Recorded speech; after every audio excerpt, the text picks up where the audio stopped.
Here's a number for you: 39,800 euros. That's the average gross annual salary across the European Union in 2026, according to Eurostat. By any historical measure, that's not a bad number. Wages have gone up.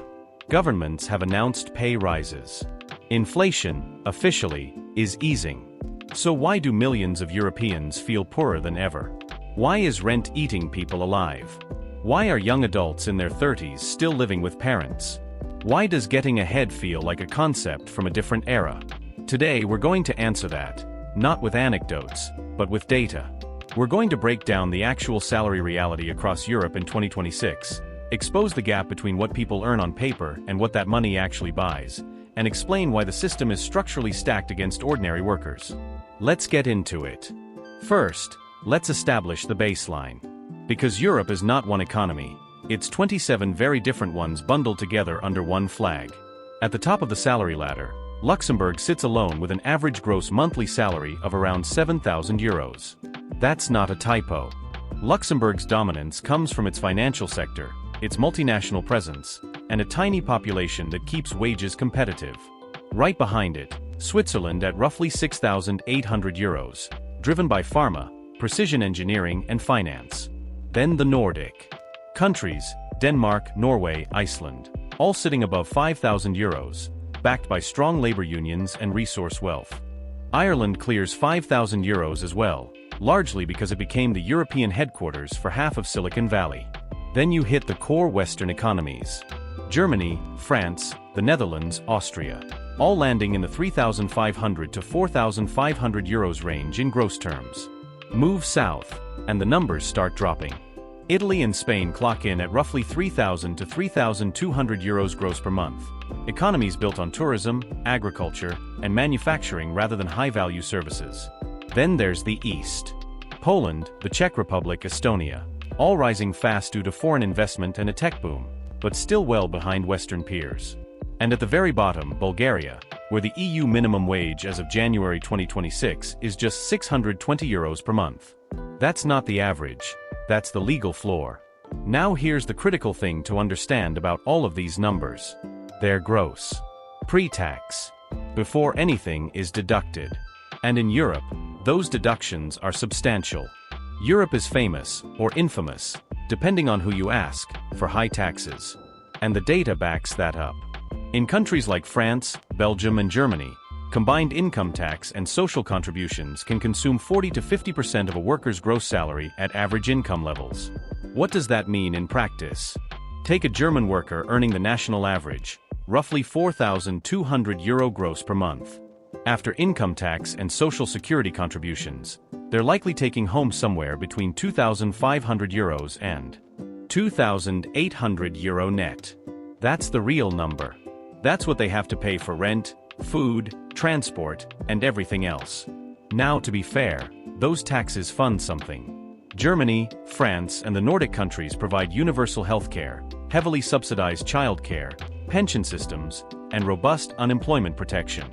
You are buying something with that money. But here's where it starts to fall apart.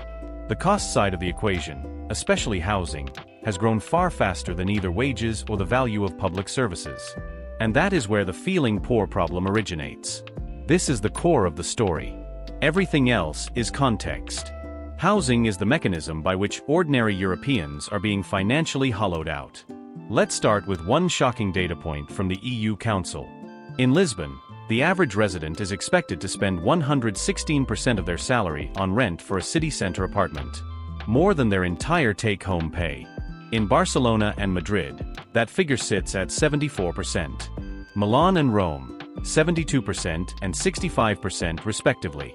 The conventional wisdom, used by banks, financial advisors, and housing agencies, is that you should spend no more than 30% of your income on housing. Most of Southern Europe's major cities are operating at more than double that threshold. And this didn't happen overnight. Since 2015, house prices across the EU have risen by an average of 60%. Some member states have seen increases exceeding 200%. Meanwhile, household incomes did not keep pace. Rental prices tell a similar story. Between 2010 and early 2025, EU rents rose by 27.8% on average. But that average hides dramatic outliers. Estonia saw rents climb 220%. Lithuania 184%. Ireland 115%. In 2025 alone, EU-wide rents increased by 3.1%, on top of years of prior increases. Some countries hit double-digit rental inflation. And the European Investment Bank has been direct about the supply problem. In 2025, the EU needed 2.25 million additional housing units, roughly 50% more than were actually being built. Building permits for residential construction have dropped over 20% since 2021. The pandemic disrupted supply chains. Labor shortages never fully recovered. Land prices make new development economically unviable in urban cores. And short-term rental platforms like Airbnb continue to pull apartments out of the long-term rental market. The result? Over 1 in 10 Europeans in urban areas now spends more than 40% of their disposable income on housing. And nearly 1 in 10 reports being unable to pay rent or a mortgage on time. The EU's own Housing Pressure Index for 2026 shows a clear split. Northern and Western Europe face severe housing cost pressure relative to income. Central and Eastern Europe fare better on raw numbers, but are catching up fast, especially in capitals like Prague, Tallinn, and Warsaw. If you're finding this useful, hit subscribe and the bell. We break down economic data like this every week. And drop a comment below. How much of your salary goes to rent right now? Let's see the real numbers. Here's where this stops being just an economic story and becomes a social one. The people hit hardest by this aren't the poor. They often qualify for housing subsidies and social protections. And it's not the wealthy, they own property, so rising prices work in their favor. It's the middle class. People with decent jobs, above minimum wages, no access to social housing, and no inherited wealth to cushion them. Professionals, teachers, nurses, junior engineers. These are the people earning, say, €2,500 net in Rome, while paying €1,200 to €1,500 in rent for a one-bedroom apartment. That leaves roughly €1,000 to €1,300 for everything else ***. Food, transport, health costs, clothing, and any attempt at saving. There is no savings buffer. There is no path to homeownership. And there is, for many, a growing sense that playing by the rules, getting educated, getting a job, paying taxes, does not lead to the life it once promised. The data on this is striking. A 2026 survey by the European Housing Cooperative found that over 39% of European mayors now report housing costs as outright unaffordable for their residents. Only 14%, 1 in 7, report that housing remains accessible. The EU's own 2026 cost of living research describes it as follows: a dangerous illusion for middle-class families, earning more on paper, but saving nothing. That phrase captures something real. Wages did go up. The numbers look better. But prices went up faster, and they went up in the categories that are hardest to escape: rent, energy, food. One more layer to add to this, because it matters. You'll often hear economists argue that raw salary comparisons across Europe are misleading, and they're right. A Spanish nurse earning €2,000 net lives in a different cost environment than a German nurse earning €2,800. You can't just subtract salaries and declare a winner. Economists use something called purchasing power parity, PPP, to adjust for this. And when you apply PPP corrections, the salary gaps across Europe narrow considerably. Here's a concrete example. Poland's minimum wage, in nominal euros, is €1,139 per month.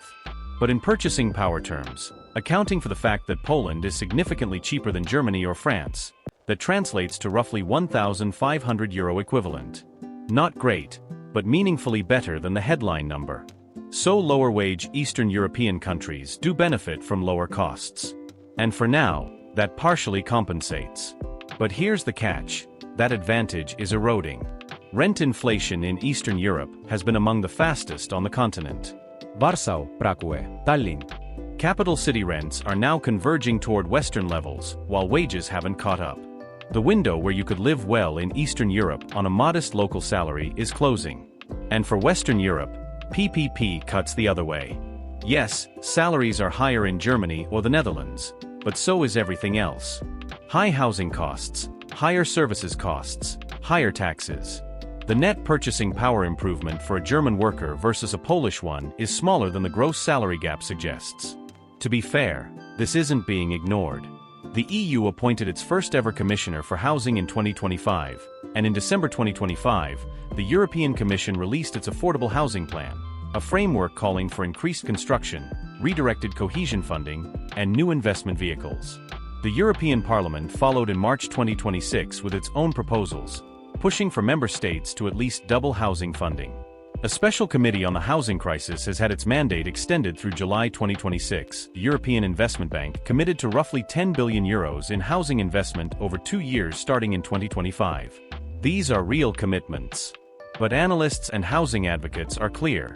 The scale of the problem vastly outpaces the proposed solutions. The EU needs 2.25 million housing units now. Policy frameworks take years to translate into completed buildings. And critically, housing policy remains a national competence, not an EU competence. Brussels can fund and guide, but it cannot mandate. Countries with broken planning systems, entrenched real estate lobbies, or under-resourced local governments will continue to underbuild, regardless of what any Commission plan says. So here's the honest summary. Europe in 2026 is not in freefall. Inflation is lower than it was. Unemployment is relatively controlled. The social safety net, though under pressure, still exists. But the structure of European economies is producing a deepening contradiction, rising nominal wages that don't translate into rising living standards. Because the costs that matter most, housing above all, have risen faster and show no real sign of reversing. The average European isn't poor by global standards. But they are experiencing something real. The gap between what they earn and what they can afford to build a life with is wider than it's been in a generation. And that gap has a name. It's called the cost of living crisis. And in 2026, for most of Europe, it is far from over. If this breakdown was useful, subscribe for more data-driven economic analysis. Drop your country in the comments, and tell me how much of your salary goes to rent. Thanks for watching.